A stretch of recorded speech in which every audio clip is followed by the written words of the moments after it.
Isang maaliwalas na hapon sa inyong lahat, mga kapuso at kapanalig sa bawat kwento ng buhay. Muli, narito ang inyong lingkod, handang magbahagi ng isang salaysay na tiyak na aantig sa inyong mga puso. Sabi nila, ang pananahimik daw ay isang uri ng ginto. Ngunit paano kung ang gintong ito ang unti-unting pumapatay sa iyong kaluluwa? Hanggang saan ang kayang tiisin ng isang babae sa ngalan ng pag-ibig at kapayapaan?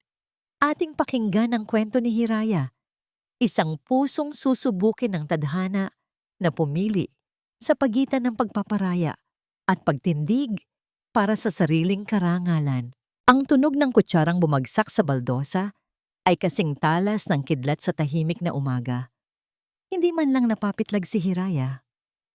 Sanay na siya.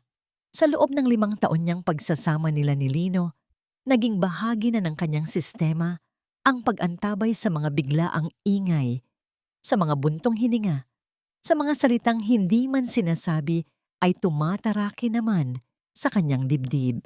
Dahan-dahan niyang ipinunask ang kamay sa kanyang duster at hinarap ang biyanan.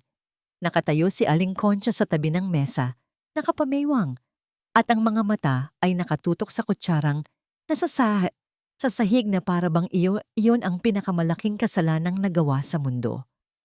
Pasensya na po, inay. Ako na po ang pupulot.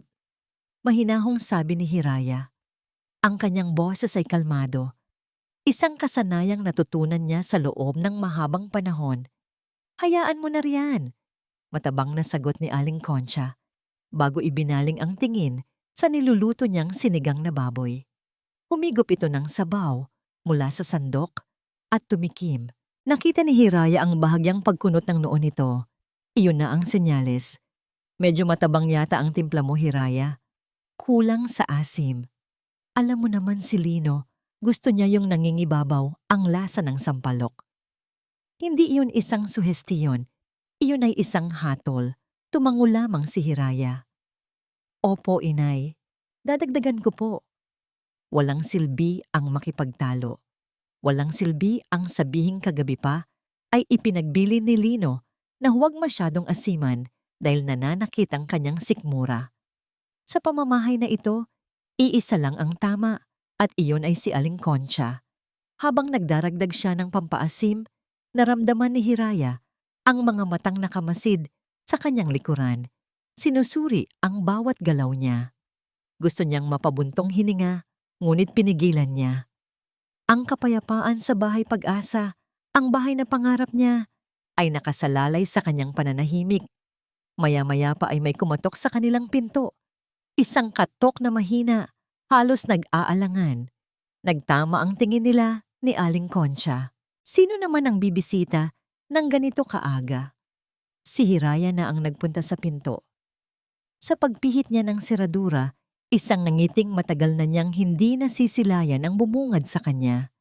Isang ngiting may daladalang init at kapanatagan na tanging isang ama lamang ang kayang magbigay. Tatay, bulalas ni Hiraya, at ang lahat ng bigat na kanyang pinipigilan ay tila biglang gumaan. Niyakap niya ng mahigpit ang kanyang ama. Si Tatay Ambo, sa kanyang suot na lumang polo at pantalon, ay may bitbit na isang bayong na puno ng mga sariwang prutas mula sa kanilang probinsya. Ang mga kamay nito'y magaspang, tanda ng walang katapusang pagtatrabaho sa bukid, ngunit ang yakap nito'y kasing lambot ng ulap. Hiraya, anak, nasorpresa ba kita? Nakangiting tanong nito. Sobra po, tay. Bakit hindi po kayo nagsabi na darating kayo? Sana nasundo namin kayo sa terminal. Ayos lang, anak. Kayang-kaya pa ng tatay mo ang bumiyahe. May dala nga pala akong mga paborito ninyo. Ang kagalakan sa puso ni Hiraya ay umaapaw. Ngunit sa isang iglap, ang kagalakang yon ay nahaluan ng kaba nang makita niya sa gilid ng kanyang mata ang paglabas ni Aling Concha mula sa kusina. Ang nangiti sa mukha ng biyanan ay pilit. Hindi man lang umabot sa mga mata nito. Magandang umaga po, Aling Concha. Bati ni Tatay Ambo. Bahagyang itinataas ang bayong bilang pag-aalay. Ambo, napadaan ka yata. Malamig na tugon ni Aling Concha. Hindi kumusta ka, hindi tuloy ka, kundi napadaan ka. Naramdaman ni Hiraya ang pagbabago sa hangin. Inay, si tatay po. Dinalhan tayo ng mangga at rambutan. Mabuti naman kung ganon. Ipasok mo na yan at nang makapaghain na tayo. Utos ang tono nito bago bumalik sa kusina. Sa loob-loob ni Hiraya, gusto niyang humingi ng paumanhin sa kanyang ama. Ngunit alam niyang masasaktan lamang ito. Kaya ngumiti na lamang siya. Halika po, tay. Magkape muna tayo. Ipagtitimpla ko po kayo. Habang nakaupo sila sa maliit na mesa sa kusina, panay ang kwento ni Hiraya tungkol sa mga bagay-bagay na walang kabuluhan para lamang mapanatili ang masayang sandali. Ngunit ang kanyang mga mata ay palihim na sumusulyap sa sala kung saan naroon si Aling Concha. Nagkukunwaring nanonood ng telebisyon pero alam niyang nakikinig sa bawat salitang binibitawan nila. Maya-maya pa ay dumating si Lino mula sa pagbili ng pandesal. Nagliwanag ang mukha nito nang makita si Tatay Ambo. Tatay Ambo, kumusta po kayo? Welcome po. Masayang bati ni Lino. Sabay mano sa biyanan. Gumaan ng bahagya ang pakiramdam ni Hiraya. Kahit paano, nandyan si Lino. Ngunit ang gaan na iyon ay mabilis na nawala nang lumapit si Lino sa kanyang ina at bumulong, Nay, nandito po pala si tatay. Magluluto po ba tayo ng espesyal na pananghalian? Nakita ni Hiraya ang pag-iling ni Aling Concha. Nakita niya ang pagtango ni Lino. At pagkatapos, lumapit ito sa kanila na may alanganing ngiti. Tay, pasensya na po kayo. Magtatrabaho po kasi ako mamaya. Baka hindi na po tayo magkasabay-sabay. Sabi ni Lino, umiiwas ng tingin. Alam ni Hiraya na nagsisinungaling ang asawa niya. Linggo ngayon. Walang pasok si Lino. Sa ilalim ng mesa, naramdaman ni Hiraya ang marahang pagtapik ng kamay ng kanyang ama sa kanyang binti. Isang paraan ng pagsasabing, hayaan mo na anak. Tumawa si Hiraya, isang tawang pilit. Ayos lang yon, Lino. Ang mahalaga, nagkita kayo ni tatay. Ang almusal ay dinaan sa mga pilit ng ngiti at mga usapang hindi nagtatagal. Pagkatapos kumain, nagpaalam si Tatay Ambo na magpapahinga sandali sa kwarto ng mga bisita. Naiwan si Hiraya na nagliligpit ng pinagkainan habang si Aling Concha at Lino ay nag-uusap sa sala. Hindi niya sinasadyang marinig, ngunit sapat na ang lakas ng boses ni Aling Concha para umabot sa kusina. Hindi man nang nagsabi na darating, bigla-bigla na lang susulpot. Ano ang akala niya sa bahay na ito? Isang hotel? Napatigil si Hiraya sa paghugas ng pinggan. Kumuyom ang kanyang kamao. Naramdaman niya ang pamilyar na kirot sa kanyang dibdib. Narinig niya ang mahinang boses ni Lino.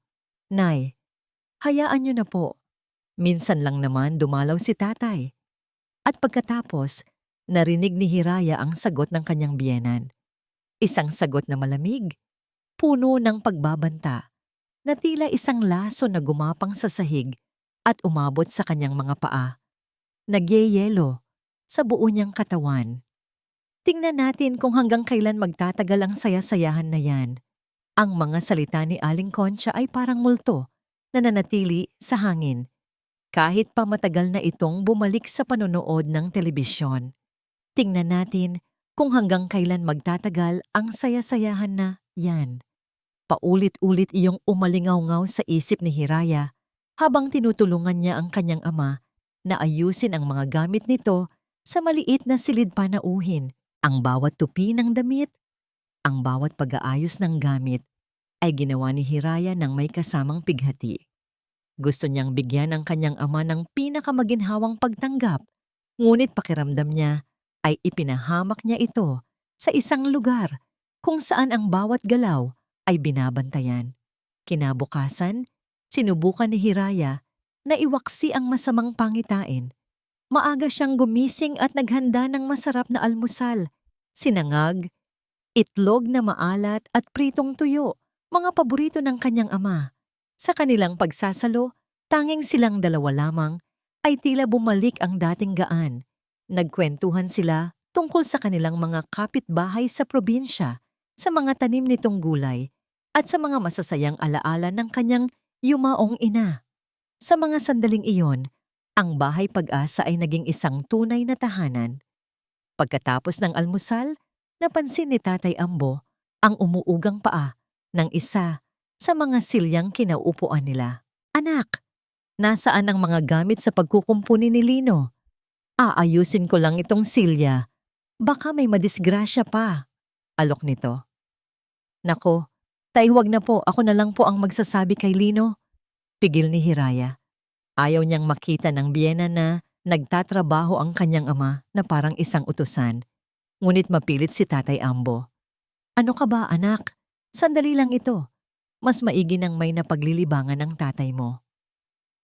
Habang kinukumpuni ni Tatay Ambo ang silya, lumabas si Aling Concha mula sa kanyang silid, bihis na para bang may pupuntahang mahalagang okasyon. Huminto ito at pinanood ang kanyang balae. Ang mga mata nito ay puno ng paghamak na hindi man lang sinubukang itago. Aba Ambo, nag-abala ka pa. Mayroon namang karpintero na pwedeng tawagan si Lino para dyan, sabi nito. Ang bawat salita ay may palaman na insulto. Ngumiti lang si Tatay Ambo, hindi nagpatinag. Ayos lang po ito, Aling Concha, para hindi na po kayo gumastos. Sayang din ang pera. Sumimangot si Aling Concha. Ang pera ay hindi problema sa amin, Ambo. Ang mahalaga ay ang kaayusan. Pagkasabi niyon, ay tinalikuran na nito ang matanda at naupo sa sofa. Gusto sanang magsalita ni Hiraya, ngunit isang tingin lang mula sa kanyang ama ay sapat na para pigilan siya. Sa halip, lumapit siya at inabutan ito ng isang basong tubig.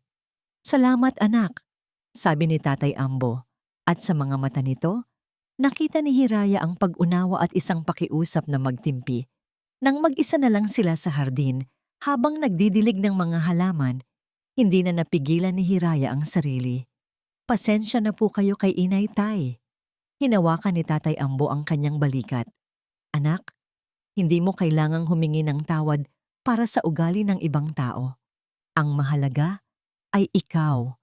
Masaya ka ba rito? Isang tanong na matagal nang iniiwasan ni Hiraya na sagutin kahit sa sarili niya. Tumango siya kahit alam niyang hindi iyon ang buong katotohanan. Opo, Tay. Mabait naman po si Lino. Ang kawayan anak, mahinang sabi ng kanyang ama habang nakatingin sa isang maliit na puno sa kanilang hardin. Kahit anong lakas ng hangin, yumuyuko lang siya. Pero hindi na babali. Matuto kang yumuko, pero huwag kang papayag na mabali ka. Niyakap ni Hiraya ang kanyang ama. Sa bisig nito, nakahanap siya ng lakas. Isang pag-asang kakayanin niya ang lahat. Pagsapit ng hapon, habang naghahanda sila ng merienda, lumabas si Aling Concha mula sa kanyang silid. At sa pagkakataong yon, may isang bagay na kaagad pumukaw sa pansin ni Hiraya. Nakasuot sa leeg ng kanyang biyenan ang isang makapal at kumikinang na gintong kwintas. Ito ang pamanang laging ipinagmamalaki nito. Umupo ito sa sala, sa tapat mismo ni Tatay Ambo, at sinadyang haplusin ang kwintas. Alam mo ba, Ambo, panimula nito, ang boses ay sadyang nilakasan. Itong kwintas na ito ay pamana pa sa akin ng aking lola. Galing pa ito sa Espanya. Ang halaga nito ay hindi lang sa pera, kundi na sa dugo at kasaysayan ng aming pamilya. Naramdaman ni Hiraya ang pag-init ng kanyang mga mata. Mabilis siyang tumalikod, nagkunwaring may inaabot sa lababo. Alam niya kung saan patungo ang usapang ito. Ibibigay ko lang ito sa magiging asawa ng aking apo. Patuloy ni Aling Concha. O kaya sa isang manugang na tunay na karapat-dapat. Isang manugang na galing sa isang pamilyang marangal at may pinag-aralan na alam kung paano pahalagahan ang mga bagay na tulad nito. Bawat salita ay isang patalim na tumusok sa puso ni Hiraya.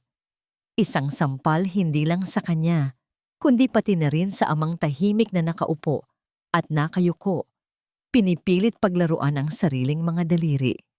Gabi na nang marinig ni Hiraya ang pag-uusap ng mag-ina mula sa sala habang siya ay nasa kusina.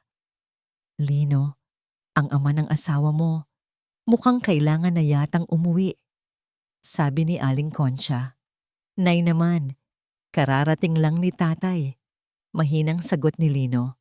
Ang boses nito ay kulang sa paninindigan. Nakakahiya naman po kung pababalikin natin agad. Anong nakakahiya? Mas nakakahiya kung may masasabi ang mga kapitbahay. Baka isipin pa nila, kinukup-kup natin ang buong angkan niya rito. Napatakip si Hiraya sa kanyang bibig. Pinipigilan ng isang hikbing nagbabantang kumawala. Iyon na iyon. Iyon ang hatol. Pumasok siya sa kanilang silid na mabigat ang dibdib. Hindi niya magawang tumingin kay Lino nang pumasok ito. Pakiramdam niya, nag-iisa siya sa labang ito. Nag-iisa siya sa pagtatanggol sa kanilang pamilya. Kinabukasan, sinubukan ni Hiraya na maging normal ang lahat para sa kanyang ama. Ngunit ang tensyon sa loob ng bahay ay halos pwedeng hiwain ng kutsilyo. At pagkatapos, nangyari na nga ang kanyang kinatatakutan. Isang malakas, nakakabinging sigaw ang gumising sa katahimikan ng umaga. Galing yon sa silid ni Aling Concha. Nawawala. Nawawala ang kwintas ko. Ang sigaw ni Aling Concha ay parang punyal na humiwa sa nananahimik na umaga. Sa isang iglap, nabitawan ni Hiraya ang hawak na basahan. Nagkatinginan sila ni Tatay Ambon na nooy nag-aayos ng sapatos sa may pintuan. Handa na sanang maglakad-lakad sa labas. Maging si Lino ay nagmamadaling lumabas mula sa kanilang kwarto. Ang mukha ay puno ng pag-aalala. Sabay-sabay silang tumakbo patungo sa silid ng matanda. Naabutan nila itong nakaupo sa gilid ng kama. Sapo ang dibdib at ang mga mata ay nanlalaki sa isang dramatikong pagganap ng pagkagimbal. Ang aparador nito ay nakabukas at ang maliit na kahon ng alahas ay nakataob sa ibabaw nito, walang laman. Inay, anong nangyari? Halos sabay na tanong ni Lino at Hiraya. Ang kwintas, ang gintong kwintas ko, wala na. Humahagulgol na, sabi ni Aling Concha, ngunit napansin ni Hiraya na walang luhang pumapatak mula sa mga mata nito. Ito ay isang pag-arte, isang napakahusay na pag-arte. Baka po nailagay niyo lang sa ibang lugar, inay. Sabi ni Hiraya, sinisikap na pakalmahin ang sitwasyon kahit na ang puso niya ay nagsisimula ng kumabog ng mabilis at may halong takot. Tulungan ko po kayong maghanap. Nahanap ko na. Dito ko mismo inilagay kagabi bago ako matulog. Giit ni Aling Concha, bago biglang tumahimik at dahan-dahang inilibot ang tingin sa kanilang tatlo. Ang mga mata nito ay puno ng hinala. Isang tinging tila sinusuri ang kanilang mga kaluluwa. At pagkatapos, ang mga matang iyon ay huminto at tumitig. Sa kanyang ama, naramdaman ni Hiraya na nanlamig ang buo niyang katawan. Inay! Hindi siya pinansin ni Aling Concha. Tumingin ito kay Lino. Lino anak, sino-sino lang ba ang nandito sa bahay natin kagabi? Tayong tatlo lang naman, hindi ba? At ang iyong biyenan. Ang paraan ng pagbigkas nito sa huling dalawang salita ay puno ng lason. Bawat pantig ay isang akusasyon. Napatitig si Tatay Ambo. Ang kaninang mahinahong muka ay napalitan ng pagkalito at sakit. Aling Concha, ano po ang ibig ninyong sabihin? Hindi pa rin ito direktang sumagot. Sa halip, tumayo ito at naglakad-lakad na parang isang api. Ang kwintas na yon. Hindi ninyo alam kung gaano kahalaga sa akin iyon. Higit pa sa pera ang halaga noon. Ito'y alaala ng aking mga ninuno. Isang bagay na hindi kayang bilhin ng kahit sino. Tumingin itong muli kay Tatay Ambo at sa pagkakataong ito, wala nang paligoy-ligoy. Alam mo na, sa hirap ng buhay ngayon, may mga taong nagigipit at nakakagawa ng mga bagay na hindi nila dapat gawin. Isang sampal, isang napakalinaw na sampal sa mukha ng kanyang ama sa kanilang karangalan. Inay, imposible po yan. Hindi na napigilang sigaw ni Hiraya. Ang boses niya ay nanginginig sa galit. Hinding-hindi po magagawa ni tatay ang ganyang bagay. Kilala ninyo siya. Talaga ba, Hiraya? Sarkastikong tanong ni Aling Concha. Gaano mo ba kakilala ang isang taong matagal mo nang hindi nakakasama? Ang sabihin mo, kinakampihan mo siya dahil ama mo siya. Ang bawat salita ay parang hagupit. Desperada, bumaling si Hiraya sa kanyang asawa sa nag-iisang taong inaasahan niyang magiging kakampi niya. Hinawakan niya ang braso nito. Ang mga mata ay nagmamakaawa. Lino, sabihin mo sa kanila. Sabihin mo kay nanay na hindi totoo yan. Sabihin mong kilala mo si tatay. Pakiusap, Lino. Magsalita ka. Ngunit si Lino ay hindi tumingin sa kanya. Ang mga mata nito ay nakatitig sa sahig, sa mga baldosa, sa sarili nitong mga paa. Kahit saan, wag lang sa mga mata ng kanyang asawang humihingi ng tulong. Ang kanyang katahimikan ay mas malakas pa sa isang sigaw. Ang kanyang pananahimik ay isang pag-amin ng pagkatalo, isang pagtataksil. Sa sandaling iyon, gumuho ang mundo ni Hiraya. Hindi dahil sa bintang ng kanyang biyenan, kundi dahil sa katahimikan ng kanyang asawa. Isang tinig ang pumutol sa mabigat na katahimikan. Tama na, Hiraya. Si Tatay Ambo. Nakatayo ito ng tuwid, ngunit kitang-kita sa mga mata nito ang lumbay na kayang dumurog sa puso ng sinumang anak. Wala nang bakas ng pagkalito, tanging isang malalim na pagtanggap sa isang mapait na katotohanan. Dahan-dahan itong tumalikod at naglakad, pabalik sa silid panauhin. Walang salita, walang pagtutol. Tanging ang marangal na katahimikan ng isang taong inakusahan ng walang kalaban-laban. Sinundan siya ni Hiraya. Nakita niya kung paano maingat na tiniklop ng kanyang ama ang iilang damit nito at inilagay sa luma nitong bag. Ang bawat galaw ay tabagal, puno ng pag-iingat, na para bang sa pag-aayos ng mga gamit ay mapapanatili niya ang natitirang piraso ng kanyang dignidad. Nang matapos ito, humarap ito sa kanya. Isang pilit na ngiti ang sumilay sa mga labi nito. Uuwi na ako, anak. Umiling si Hiraya. Ang mga luha ay sunod-sunod ng pumatak. Hindi, atay. Hindi po kayo aalis ng ganito. Hindi ko po papayagan.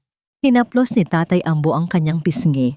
Minsan, anak, ang pinakamagandang gawin ay ang manahimik na lang para walang gulo. Hayaan mo na sila. Paalis na sana ito. Bit-bit ang bag na tila mas bumigat pa kaysa noong dumating ito. Ngunit bago pa man ito makalabas ng pinto, hinawakan ni Hiraya ang braso nito. Huminto ito. Dahan-dahang lumingon si Hiraya. Ang kanyang mga mata, na kanina'y puno ng luha at pagmamakaawa, ngayon ay nag-aapoy sa isang damdaming hindi pa kailanman naramdaman ni Lino o ni Aling Concha mula sa kanya. Isang apoy na pinaghalong sakit at tapang. Tinitigan niya sila, ang kanyang biyenan na may ngiting tagumpay sa labi at ang kanyang asawang na natiling nakatungo sa hiya. Ang kanyang boses ay nanginginig, ngunit sa ilalim ng panginginig na yon ay may bakal na determinasyon. Hindi pa tapos ang usapang ito. Nang tuluyang magsara ang pinto at umalis ang kanyang ama, isang nakabibinging katahimikan ang bumalot sa buong kabahayan. Ito ay isang katahimikang mas masakit kaysa sa sigaw. Mas mabigat kaysa sa mga luhang hindi niya magawang pakawalan. Nanatili siyang nakatayo sa sala, nakatitig sa pintong kahoy na yon, na para bang sa pagtitig niya ay maibabalik niya ang mga sandaling lumipas at mababago ang lahat. Naramdaman niya ang paglapit ni Lino sa kanyang likuran. Ang init ng katawan nito na dating nagbibigay sa kanya ng kapanatagan ay ngayoy parang apoy na nakakapaso. Hiraya, mahinang tawag nito. Mahal. Hindi siya lumingon. Ang mga mata niya ay nanatiling nakapako sa pinto. Pumasok na tayo sa kwarto. Mag-usap tayo, pakiusap ni Lino. Sa wakas, ay gumalaw si Hiraya. Dahan-dahan siyang humarap sa kanyang asawa. Ang mukha niya ay walang emosyon, isang blankong canvas kung saan naubos na ang lahat ng kulay. Naglakad siya patungo sa kanilang silid at sumunod si Lino. Isinasara ang pinto sa kanilang likuran na para bang maitatago ng apat na sulok na yon ang katotohanang naganap. Nang sila na lang dalawa, hinawakan ni Lino ang kanyang mga kamay. Malamig ang mga yon, parang yelo. Patawarin mo na si nanay, panimula nito. Ang mga salitang yon, sa halip na makatulong, ay lalo lang nagpasiklab sa apoy sa kanyang dibdib. Alam mo naman yon, mainit lang ang ulo. Nabigla lang siya sa pagkawala ng kwintas. Huminga ng malalim si Hiraya. Hindi yun ang gusto kong marinig, Lino. Ano ba ang gusto mong marinig? Naguguluhang tanong nito. Hiraya, ayoko lang palakihin pa ang gulo. Pamilya tayo. Dapat nagkakaintindihan. Pamilya? Isang mapait na ngiti ang sumilay sa labi ni Hiraya. Ang pamilya ba ay nagbibintang ng walang katibayan? Ang pamilya ba ay nananahimik na lang habang niyurakan ang pagkatao ng mahal niya sa buhay? Hindi naman sa ganoon. Mabilis na depensa ni Lino, umiiwas ng tingin. Pero paano kung totoo? Ang mga salitang iyon ay tumama kay Hiraya na parang isang malakas na sampal. Mas masakit pa sa bintang ni Aling Concha. Galing ito sa kanyang asawa, sa lalaking nangako sa harap ng Diyos na ipagtatanggol siya. Wala kang tiwala sa akin. Sabi ni Hiraya, hindi isang tanong, kundi isang katotohanan. Wala kang tiwala sa pamilyang pinanggalingan ko. May tiwala ako sa iyo, Hiraya. Pero si nanay ko siya. Mahirap kalabanin. Sa sandaling iyon, tinitigan ni Hiraya ang lalaking nasa harapan niya. Hindi na niya ito kilala. Ang Lino na minahal niya, ang mabait, malambing at mapag-alalang Lino ay naglaho. Ang kaharap niya ngayon ay isang estranghero, isang duwag na nagtatago sa likod ng palda ng kanyang ina. Isang pader na gawa sa pananahimik at takot ang biglang itinayo sa pagitan nilang dalawa. Binitawan niya ang kamay nito. Lumabas ka muna, Lino. Gusto kong mapag-isa. Hiraya, pakiusap, sabi niya. Ang boses ay malamig at walang kabuhay-buhay. Walang nagawa si Lino kundi ang sumunod. Nang magsara ang pinto, doon lamang napaupo si Hiraya sa gilid ng kama. Hindi siya umiyak. Pakiramdam niya ay naubos na ang lahat ng kanyang luha. Sa halip, isang kakaibang lamig ang gumapang sa buo niyang katawan. Isang lamig na unti-unting pinapatay ang sakit at pinapalitan ito ng isang bagay na mas matibay. Determinasyon. Kinuha niya ang kanyang telepono at idinayal ang numero ng kanyang ama. Ilang beses itong nagring bago sinagot. Hello, Batay? Anak, Hiraya, napatawag ka? Okay ka lang ba riyan? Ang boses ni Tatay Ambo sa kabilang linya ay pilit pinapasigla. Ngunit narinig ni Hiraya ang bahagyang paggaralgal nito. Okay lang po ako, Natay. Kayo po, nakauwi na po ba kayo ng maayos? Oo naman, anak. Huwag mo akong alalahanin. Medyo napagod lang sa biyahe. Pagsisinungaling nito. Ngunit sa likod ng mga salita, narinig ni Hiraya ang isang pigil na paghikbi. Pinutol na niya ang tawag bago pa man siya mismo ang bumigay. Ang sakit na narinig niya sa boses ng kanyang ama, ang huling patak ng lason na kailangan niya para magising. Nang hapong iyon, lumabas siya ng kwarto. Nakita niya si Aling Concha na masayang nanonood ng kanyang paboritong teleserye, humihigop ng mainit na tsokolate na para bang walang nangyari. Tila isang reyna sa kanyang trono, isang reynang nagtagumpay sa pagpapalaya sa kaaway. Ang tagpong yon, ang kaswal na kalupitan na yon, ang nagpatigas sa puso ni Hiraya. Hindi na ito tungkol sa pag-ibig o pagpapasensya. Tungkol na ito sa katarungan. Gabi na. Nagkunwari siyang tulog nang pumasok si Lino sa kwarto. Naramdaman niya ang paghiga nito sa tabi niya, ang pag-aatubili nitong yakapin siya. Nanatili siyang hindi gumagalaw, nakikinig sa bawat paghinga nito hanggang sa ito ay makatulog. Doon siya bumangon. Umupo siya sa dilim, sa tabi ng bintana kung saan tanaw ang buwan. Ang pananahimik na dati niyang sandata para sa kapayapaan ay naging kulungan niya. Ngayon, natutunan niya ang leksyon sa pinakamasakit na paraan. Kung gusto niyang mabawi ang dignidad na ninakaw sa kanila, kailangan niyang lumaban, hindi sa paraang madugo, kundi sa paraang matalino. Kinabukasan, ibang Hiraya ang gumising. Kumikilos pa rin siya tulad ng dati. Nagluto, naglinis, nagsilbi. Ngunit may nagbago. Ang kanyang mga mata ay hindi na mapagkumbaba. Ang mga yon ay mapanuri na, nagmamasid, naghihintay. Habang nagwawalis siya sa sala, napansin niya si Aling Concha na may kausap sa telepono sa may hardin. Nakatalikod ito, ngunit ang boses nito, kahit pabulong, ay may diin ng pagkataranta. Oo na, sinabi ko nang maghahanap ako ng paraan. Bigyan mo pa ako ng ilang araw. Oo, tatawag na lang ulit ako. Mabilis nitong ibinaba ang telepono nang maramdaman nitong may nakatingin. Lumingon ito at nagtama ang kanilang mga mata. Ngumiti si Aling Concha, isang pilit na ngiti. Ngunit nakita ni Hiraya ang kislap ng takot sa mga mata nito bago ito mabilis na pumasok sa loob. Napatigil si Hiraya sa pagwawalis. Kumunot ang kanyang noo. Hindi iyon boses ng isang taong nanakawan. Iyon ay boses ng isang taong may tinataguan. Ang mga sumunod na araw ay naging isang mapanlinlang na sayaw ng pagkukunwari. Para sa lahat, si Hiraya pa rin ang dating Hiraya, ang tahimik na manugang, ang masunuring asawa. Ngunit sa likod ng kanyang mga mata, isang bagong tao ang nabubuhay, isang taong mapagmatyag, isang aninong naniniktik sa bawat sulok ng pamamahay na dati niyang itinuring na paraiso. Ang kanyang mga gawaing bahay ay naging kanyang perpektong dahilan. Ang pagwawalis ay nagbigay sa kanya ng pagkakataong makalapit sa mga usapan.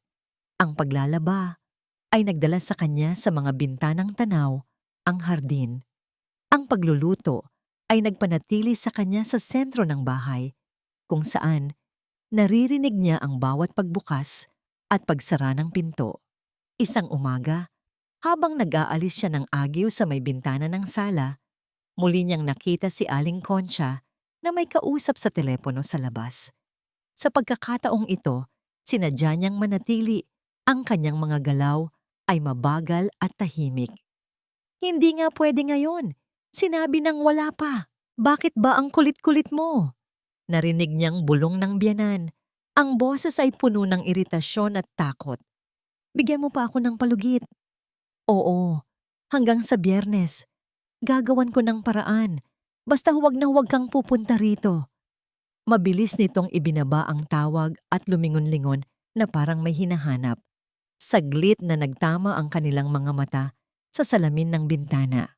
Mabilis na nag-iwas ng tingin si Hiraya at nagpatuloy sa paglilinis. Ang puso niya ay dumadagundong sa kanyang dibdib. Palugit. Paraan. Huwag kang pupunta rito. Ang mga salita ay tila mga piraso ng isang palaisipan. Malinaw na may problema sa pera ang kanyang biyenan.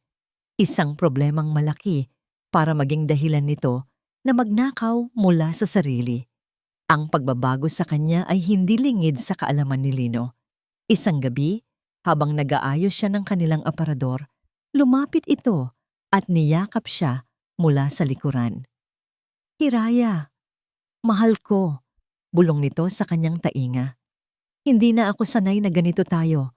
Ang lamig-lamig mo. Subukan nating ibalik sa dati. Hindi gumalaw si Hiraya. Hinayaan niya lang itong nakakayakap. Ngunit ang kanyang katawan ay nanatiling naninigas. Pagod lang ako, Lino. Pagod saan? Sa akin? Sa amin ni nanay? May hinanakit sa boses nito. Dahan-dahan siyang humarap dito. Pagod na akong magpanggap na, Okay ang lahat, Lino. Pagod na akong kimkimin ang sakit para sa ama ko. Pero tapos na yon, Hiraya. Para sa'yo, tapos na. Pero para sa akin, nagsisimula pa lang. Putol niya rito. Ang boses ay hindi tumataas, ngunit puno ng diin. Hanggat hindi nalilinis ang pangalan ni tatay, walang babalik sa dati. Tinalikuran niya ito at nagpatuloy sa pag-aayos. Naramdaman niya ang pagbuntong hininga ni Lino bago ito tuluyang lumabas ng kwarto. Isang bahagi ng kanyang puso ang nakaramdam ng kirot.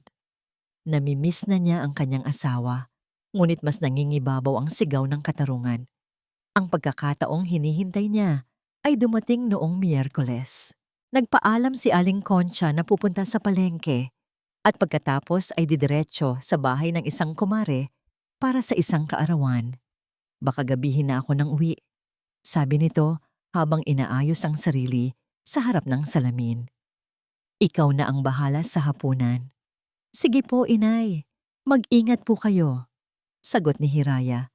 Pinipilit na maging kalmado ang kanyang boses kahit na ang kanyang pulso ay bumibilis na.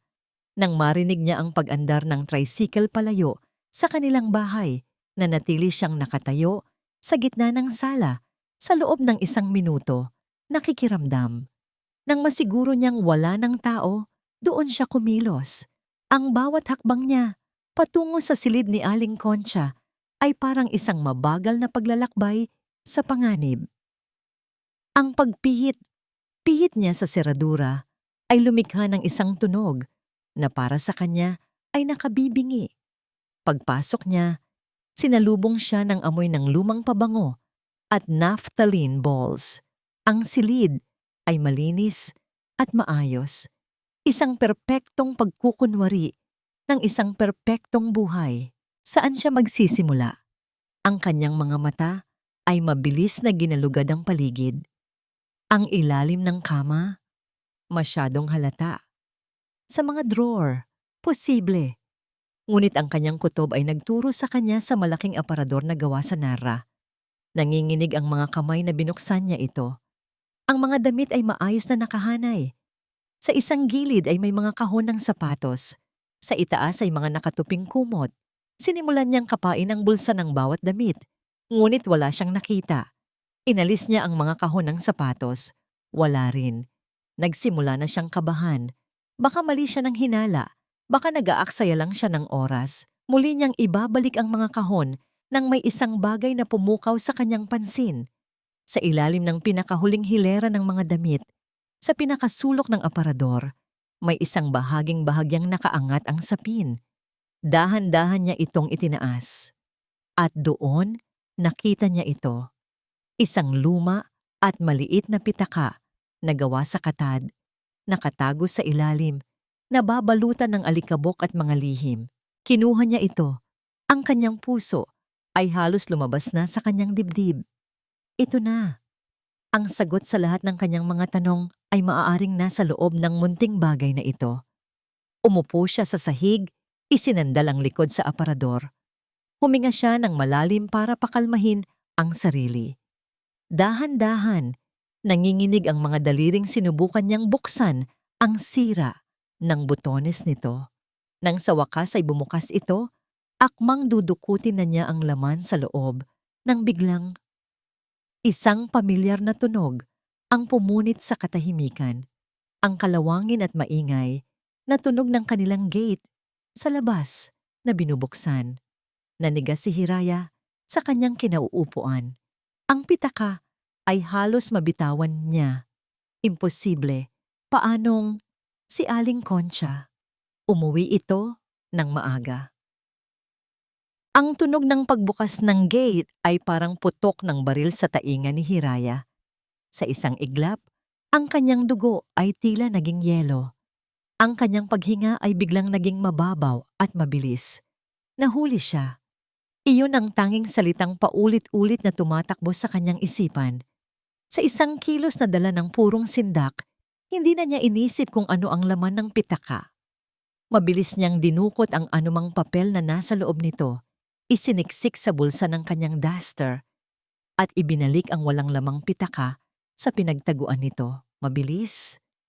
Ngunit may sapat na pag-iingat na ibinalik niya ang sapin ng aparador, ang mga kahon ng sapatos at isinara ang pinto nito. Ang lahat ng ito ay nangyari sa loob lamang ng ilang segundo na para sa kanya ay isang walang hanggan. Kasabay ng pag-click ng seradura ng aparador ay ang pagbukas ng pinto sa sala. Narinig niya ang boses ni Aling Concha. "Hiraya, nariyan ka ba?" Kailangan niyang makalabas. Kailangan niyang makalabas ngayon. Ngunit saan siya pupunta? Kung lalabas siya sa pinto, magtatagpo sila. Ang tanging daan ay ang banyo na konektado sa silid. Gumapang siya palayo sa aparador at walang ingay na pumasok sa banyo.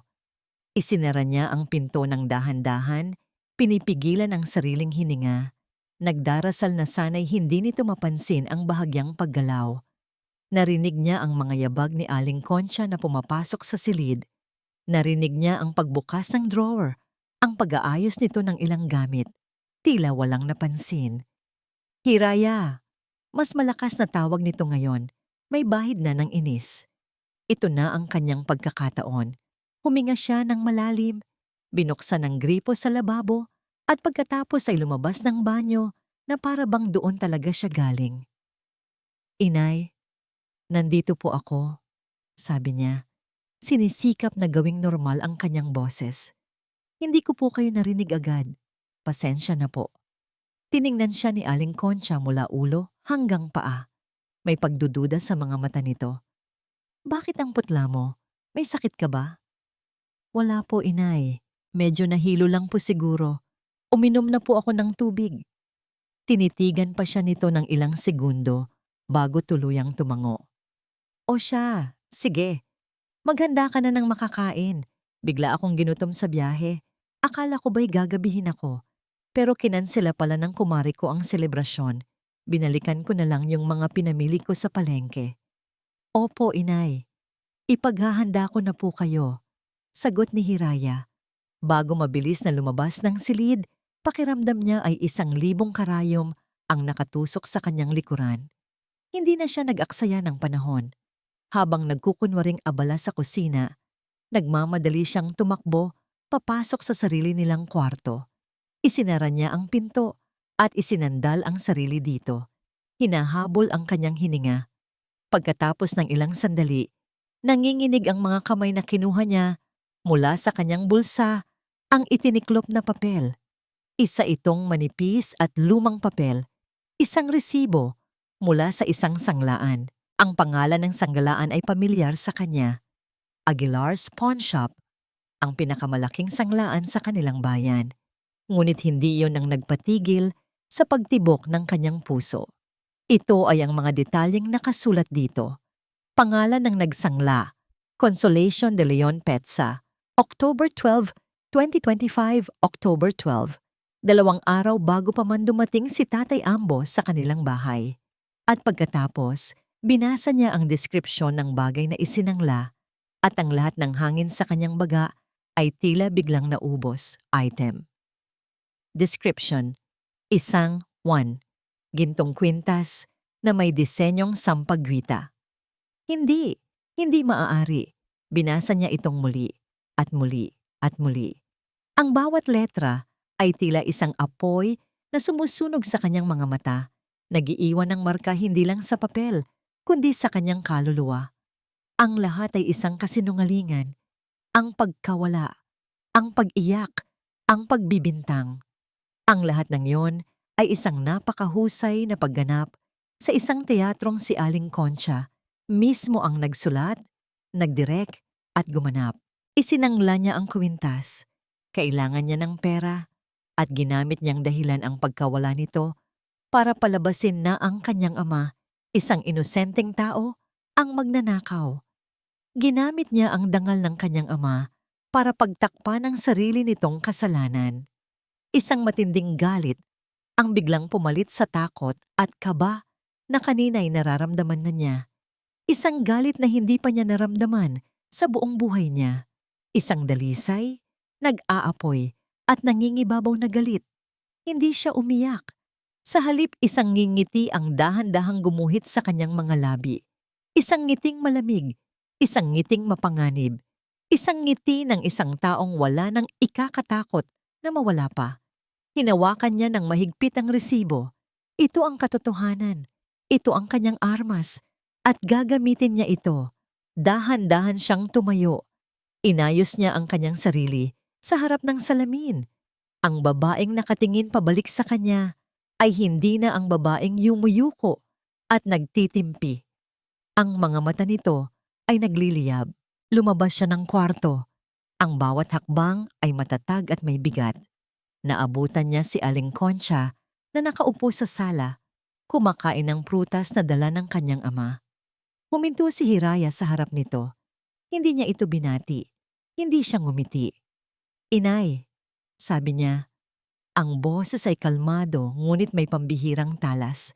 Tumingala si Aling Concha, bahagyang nainis sa pagkaistorbo. "Oh, bakit?" Hindi na nagsalita pa si Hiraya. Dahan-dahan niyang iniladlad ang resibo at inilapag ito sa mesang nasa kanilang pagitan. Ang kanyang mga mata ay hindi bumibitaw sa pagkakatitig sa mukha ng kanyang biyenan. "Ano po ito, inay?" Ang tanong ni Hiraya ay nanatiling nakabitin sa hangin. Kasing bigat ng tingga.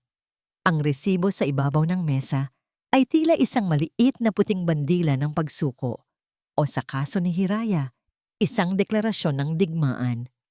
Sa unang segundo, nakita ni Hiraya ang hindi maitatagong pagkagulat sa mga mata ni Aling Concha. Ang bibig nito ay bahagyang bumuka at ang kulay sa mukha nito ay tila biglang hinigop ng lupa. Isang panandali ang pag-amin ng pagkatalo, ngunit iyon ay isang segundo lamang. Si Aling Concha, sa loob ng maraming taon ng pagsasanay sa sining ng manipulasyon, ay mabilis na nakabawi. Ang pagkagulat sa mukha nito ay napalitan. Hindi ng takot, hindi ng hiya, kundi ng isang bagay na mas mapanganib. Ang pagkukunwari ng isang nasaktang ina. Ang mga mata nito ay biglang nanubig. Ang labi nito ay nanginig. Dahan-dahan itong kinuha ang resibo, tinitigan ito na para bang isa itong sulat ng pagtataksil mula sa pinakamamahal niyang anak. "Saan mo ito nakuha, Hiraya?" tanong nito. Ang boses ay basag at puno ng hinanakit. "Pinakialaman mo ang mga gamit ko." Hindi sumagot si Hiraya. Hinintay niya itong umamin. Ngunit iba ang ginawa ni Aling Concha. Bigla itong humagulgol, isang malakas, nakakaawang pag-iyak na kayang pumukaw sa damdamin ng sino mang makakarinig. "Diyos ko, anong klaseng pag-iisip meron ka, Hiraya?"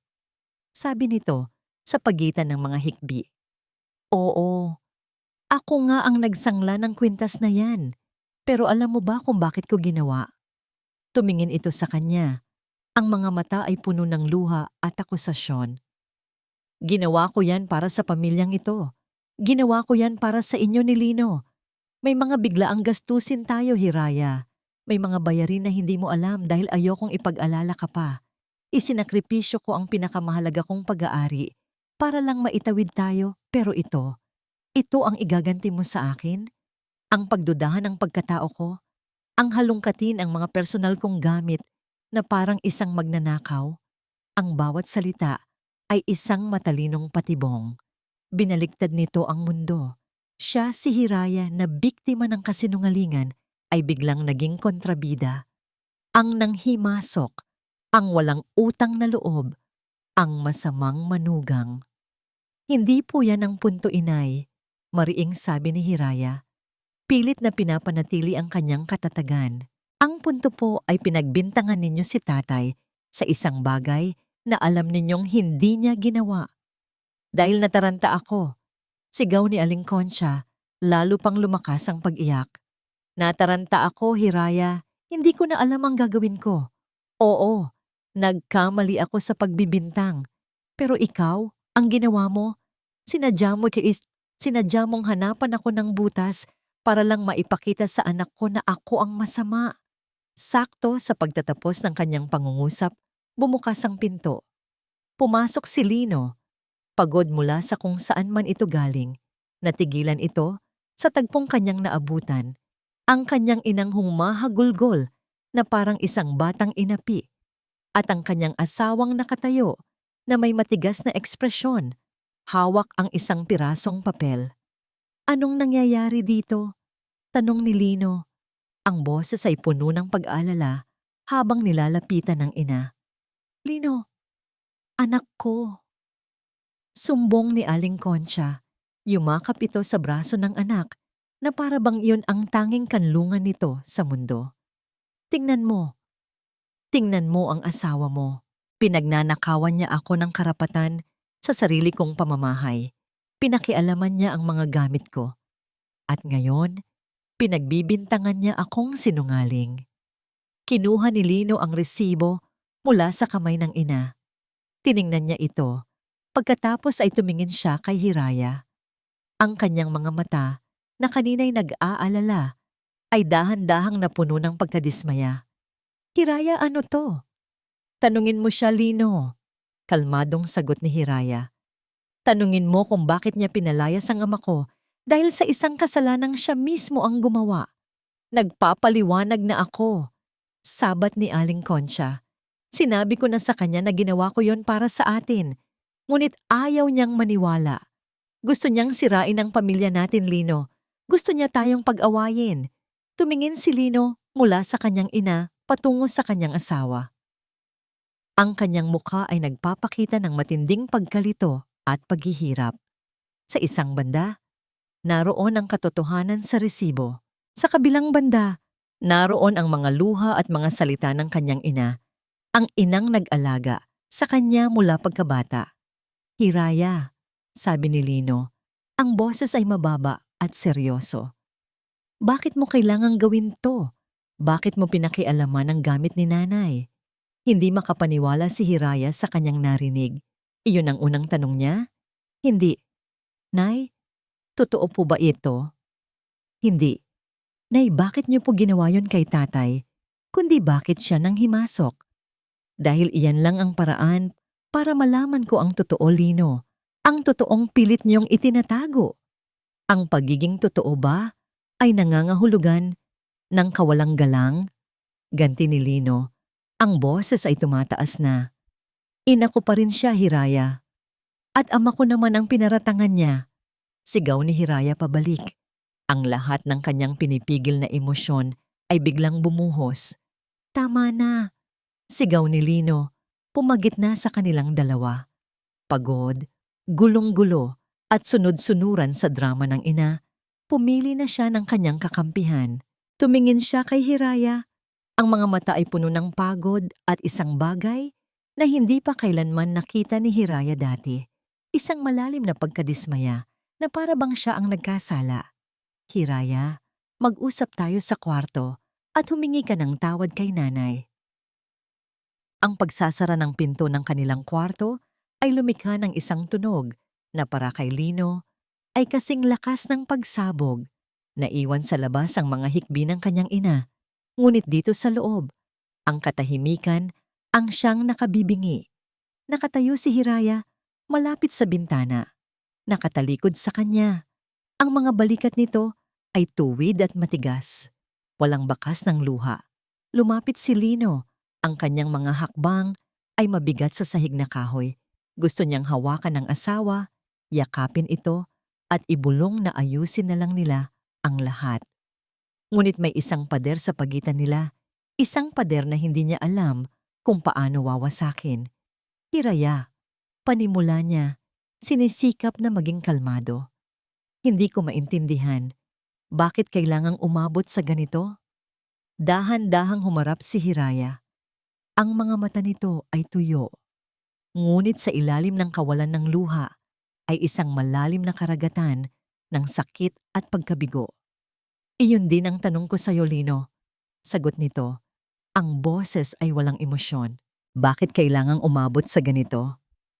Pinapalaki mo lang ang sitwasyon. Sabi niya, isang depensang alam niyang mahina. Oo, nagkamali si nanay. Inamin na niya. Nagsinungaling siya dahil nagipit siya. Pero pamilya pa rin tayo. Hindi ba natin siya pwedeng patawarin? Sa bawat salitang binibitawan ni Lino, Lalong tumitigas ang ekspresyon ni Hiraya. Tinitigan siya nito na para bang sinusuri ang bawat piraso ng kanyang kaluluwa. Hindi ito tungkol sa pagsisinungaling lang, Lino. Ito ay tungkol sa pagyurak sa dangal ng ama ko.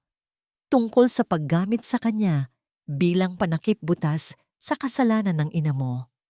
At higit sa lahat, huminto ito saglit. Ang mga mata ay direktang nakatitig sa kanya. Ito ay tungkol sa pananahimik mo habang ginagawa niya ang lahat ng iyon. Naramdaman ni Lino ang kirot sa mga salitang iyon. Totoo. Alam niyang totoo. Ngunit ang pag-amin ay nangangahulugan ng pagsuway sa kanyang ina, isang bagay na hindi pa niya nagawa sa buong buhay niya. Ang takot na yon ay mas malakas kaysa sa pag-ibig niya para sa katotohanan. Ano ang gusto mong gawin ko, Hiraya? Desperadong tanong niya. Itakwil ko ang sarili kong ina. Palayasin ko siya. Mag-away-away tayo hanggang sa tuluyang masira ang pamilyang ito. Ang hinihiling ko lang, Lino, ay ang panindigan mo kung ano ang tama. Ang tama? Napasabunot si Lino sa sariling buhok. Gulong-gulo ang isip niya. Ang mga salita ng kanyang ina ay umuulit-ulit sa kanyang utak. Gusto niyang sirain ang pamilya natin.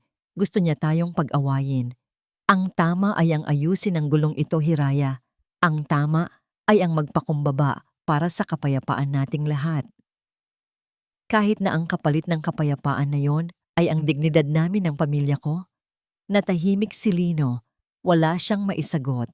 Nakita ni Hiraya ang pag-aatubili sa kanyang mga mata. At sa sandaling iyon, isang bagay ang namatay sa pagitan nila. Ang huling sinag ng pag-asa sa puso ni Hiraya ay tuluyan ng namatay. Alam ko na. Mahinang sabi nito na para bang mas kausap ang sarili. Alam ko na kung saan ako lulugar. Ang pagbabagong yon sa tono ni Hiraya ang nagpabalik kay Lino sa katinoan. Natakot siya. Natakot siyang mawala ito. Hiraya, pakiusap. Pagmamakaawa niya, huwag ganito. Mahal kita. Kung mahal mo ako, Lino, bakit hindi mo ako kayang ipaglaban? Ang tanong na yon ang sumira sa lahat ng natitirang depensa ni Lino. Sa halip na sagutin ito ng may tapang, pinili niya ang landas ng kaduwagan. Pinili niya ang utos ng kanyang ina. Huminga siya ng malalim. Inipon ang lahat ng natitirang lakas. Ito na ang kanyang huling baraha. Ang kanyang ultimatum. Kung gusto mong maayos pa ito, sabi niya, ang boses ay naging matigas. Isang desperadong pagtatangka na bawiin ang kontrol. May isang paraan lang. Kalimutan na natin ang lahat ng ito. Ang resibo, ang bintang, ang lahat-lahat. At pagkatapos, lalabas ka at hihingi ka ng tawad kay nanay. Hindi dahil sa totoo ang bintang niya, kundi dahil sa kawalang galang na ipinakita mo sa kanya.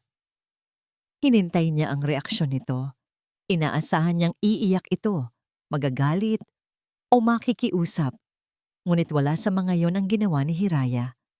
Nanatili itong tahimik, tinititigan siya ng malalim. Tila ba sa huling pagkakataon, kinikilatis nito kung sino ba talaga ang lalaking pinakasalan niya. Iyon na ba ang huli mong salita, Lino? Tanong nito. Ang boses ay nakakapanindig balahibo sa sobrang kalmado. Iyon lang ang paraan, Hiraya, para sa pamilya natin. Giit niya, kahit na ang mga salitang pamilya natin ay tila kasinungalingan na sa kanyang bibig. Pagkatapos ng ilang segundong katahimikan na tila isang oras, dahan-dahang tumango si Hiraya. Ngunit hindi ito isang pagsang-ayon. Ito ay isang pagtanggap.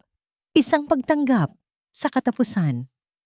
Kung iyan ang desisyon mo, sabi nito, ang bawat salita ay mabagal at may bigat. Sigurado ka na ba? Sa huling tanong na yon, walang bakas ng pagmamakaawa. Walang bakas ng galit. Tanging isang malamig, nakakakilabot na katahimikan na nagsasabing lahat ng pag-ibig at paggalang na dati ay naroon para sa kanya ay tuluyan ng naglaho. Ang huling tanong ni Hiraya ay nanatiling walang sagot. Hindi na niya ito kailangan pa. Ang katahimikan ni Lino ay mas malinaw pa sa anumang salita. Iyon na ang sagot. Ang hatol. Tumalikod siya. Hindi na muling tumingin pa sa lalaking minsan niyang tinawag na asawa ko. Ang bawat hibla ng pag-ibig sa kanyang puso ay naputol na, napalitan ng isang bagay na mas matibay, ang kapayapaan ng pagtanggap. Dahan-dahan siyang lumapit sa kanilang aparador. Binuksan niya ito. Sa ilalim, naroon ang isang malaking maleta na hindi pa nagagalaw mula noong sila ay ikasal. Hinila niya ito palabas. Ang tunog ng mga gulong nito sa sahig na kahoy ang tanging ingay na bumabasag sa katahimikan. Mula sa sala, narinig niya ang boses ni Aling Concha. "Lino, ano yung nangyayari riyan? Nag-aaway na naman ba kayo?" Hindi sumagot si Lino. Nagpatuloy si Hiraya sa kanyang ginagawa. Binuksan niya ang maleta. Isa-isa niyang kinuha ang kanyang mga damit mula sa aparador. Ang mga duster na saksi sa kanyang pagtitiis. Ang mga blusang suot niya sa mga pilit ng ngiti. Ang mga bestidang hindi na niya naisuot pa. Hindi siya nagmamadali. Ang bawat galaw niya ay kalmado, may layunin. Maya-maya, pumasok si Lino sa kwarto. Ang mukha ay puno ng pagkalito at nagsisimulang takot. "Hiraya, ano?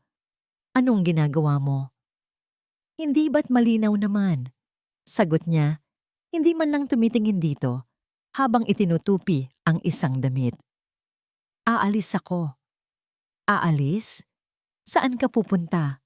"Hiraya, tigilan mo na tong kalokohan na to." "Kalokohan?" Sa wakas ay huminto siya at tumingin dito. Isang tinging malamig, walang emosyon. "Ang kalokohan, Lino, ay ang isipin kong kaya mo akong ipaglaban. Ang kalokohan ay ang manatili sa isang bahay kung saan ang dangal ko ay walang halaga." Isinara niya ang maleta. Ang pag-click ng zipper ay tila isang pinal na tunog. Hinila niya ito patayo at naglakad patungo sa pinto. Nakatayo si Lino roon, humaharang sa kanyang daan. Sa likod nito, sa may sala, ay nakatayo si Aling Concha. Ang mga braso ay nakakrus sa dibdib. Isang nangiting tagumpay ang mababanaag sa kanyang mga labi. Iniisip niyang nanalo na siya. Iniisip niyang napasuko na niya ang manugang na matagal na niyang kinamumuhian. "Hindi ka aalis," sabi ni Lino. Ang boses ay nagbabanta, ngunit may halong pagmamakaawa. Ngumiti si Hiraya. Isang tunay na ngiti sa unang pagkakataon sa loob ng maraming araw. Ngunit hindi itong ngiti ng saya. Ito ay ngiti ng awa. "Huwag kang mag-alala, Lino," sabi niya. "Hindi ako aalis." Kumunot ang noo ni Lino. Maging si Aling Concha ay nagtaka. Binitawan ni Hiraya ang hawakan ng maleta at naglakad patungo sa mesa sa gitna ng sala. Kinuha niya ang resibo ng sanglaan at itinapon ito sa harap ni Aling Concha. "Ito," sabi niya, "ang patunay ng iyong kasinungalingan." Pagkatapos, mula sa isang maliit na sobre na kanina pa pala niya hawak-hawak, kinuha niya ang isang makapal at nakatuping dokumento. Dahan-dahan, na parang isang ritual, binuklat niya ito sa ibabaw ng mesa para makita nilang dalawa. Isang titulo ng lupa. Isang opisyal na dokumento mula sa Register of Deeds. At sa ilalim ng pangalan ng nagmamay-ari, nakasulat sa malalaki at malinaw na letra, Hiraya G. Santos. Napatitig si Lino sa papel. Paulit-ulit niyang binasa ang pangalan. Hindi makapaniwala sa kanyang nakikita. Nanlaki ang mga mata ni Aling Concha. Ang kulay sa kanyang mukha ay biglang nawala. "Ano? Anong ibig sabihin nito?" Nanginginig na tanong ni Lino.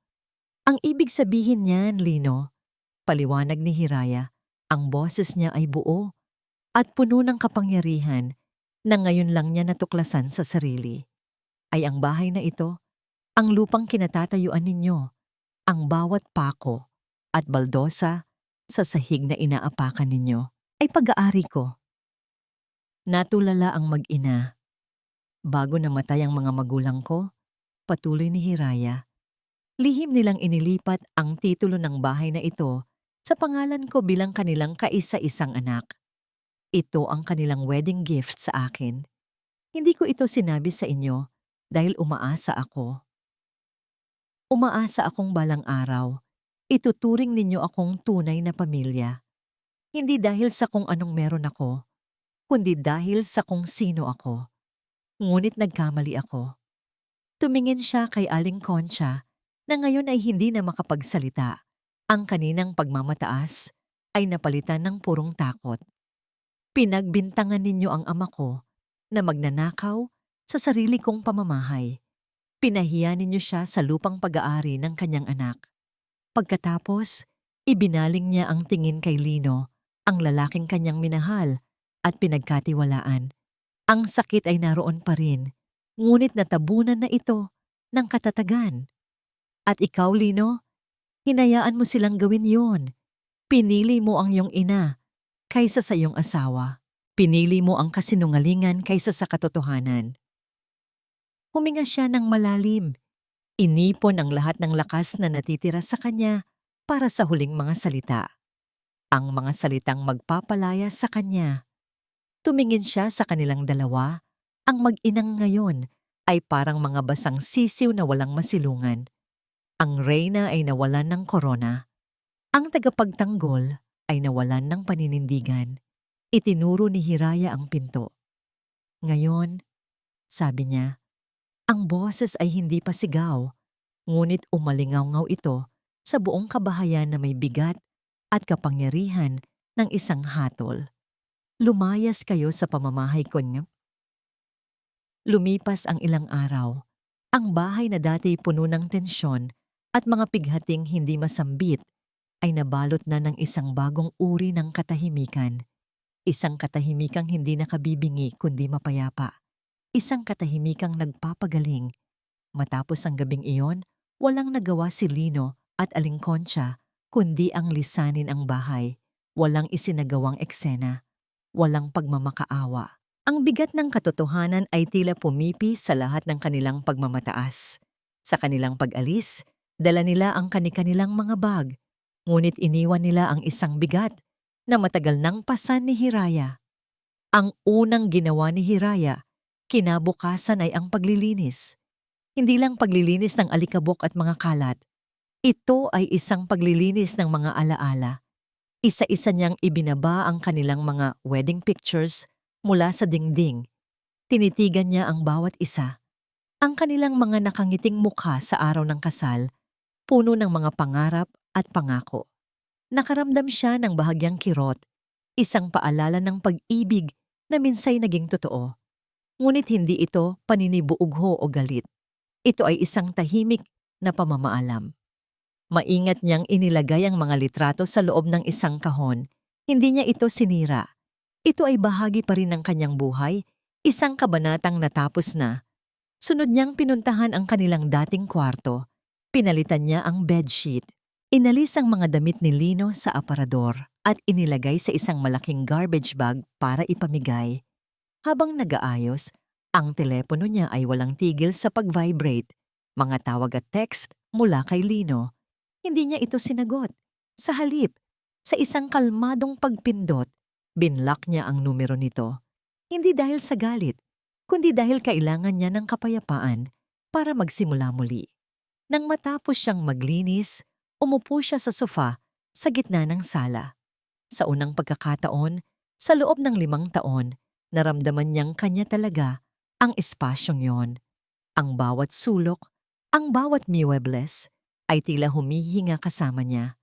Ang bahay pag-asa ay sa wakas naging isang tunay na tahanan. Hapon na nang may kumatok sa pinto. Isang pamilyar na katok. Pagbukas niya, bumungad sa kanya si Tatay Ambo.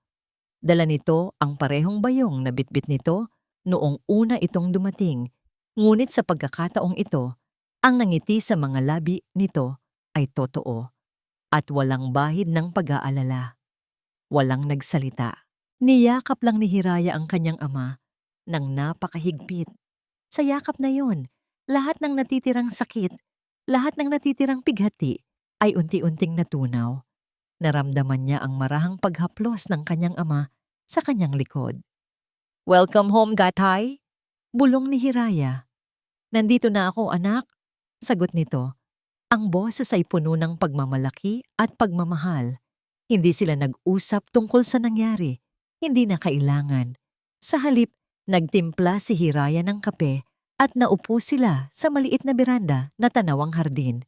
Pinanood nila ang dahan-dahang paglubog ng araw. Ang kalangitan ay nagkukulay kahel at lila. "Ang mga halaman mo, anak," puna ni Tatay Ambo.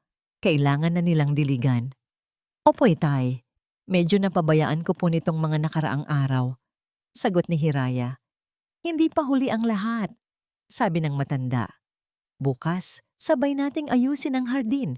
Magtanim tayo ng mga bagong buto." Ngumiti si Hiraya. Mga bagong buto. Isang bagong simula. Kinabukasan, gaya ng ipinangako, magkasama nilang hinarap ang hardin. Hinukay nila ang mga tuyong damo, binungkal ang lupa, at nagtanim ng mga buto ng gulay at mga bagong bulaklak. Habang ang kanilang mga kamay ay abala sa lupa, ang kanilang mga puso ay dahan-dahang gumagaling. Ang bawat butong kanilang itinatanim ay isang simbolo ng pag-asa. Nang dapit hapon na, habang pinagmamasdan nila ang kanilang munting hardin, tumayo si Hiraya at naglakad patungo sa harap ng bahay. Pinagmasdan niya ang kanyang tahanan, ang bahay pag-asa. Hindi na ito isang pangarap lamang. Ito ay isang katotohanang ipinaglaban niya at napanalunan. Huminga siya ng malalim. Ang hangin ay sariwa at malinis. Wala ng bigat. Wala ng takot. Sa kauna-unahang pagkakataon, sa loob ng napakatagal na panahon, ngumiti si Hiraya.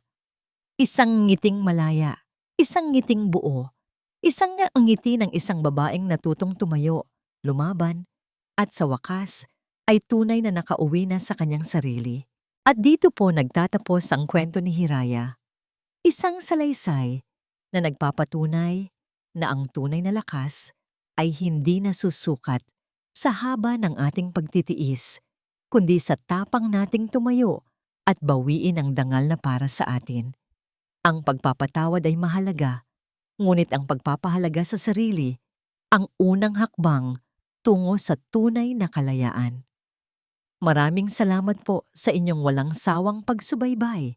Sana po ay may napulot kayong aral at inspirasyon sa kwento natin ngayong araw. Ano po ang masasabi ninyo sa naging desisyon ni Hiraya? At anong klaseng kwento naman ang gusto ninyong marinig sa susunod? I-comment nyo lang po sa ibaba. Ang inyong mga saloobin ay mahalaga sa amin.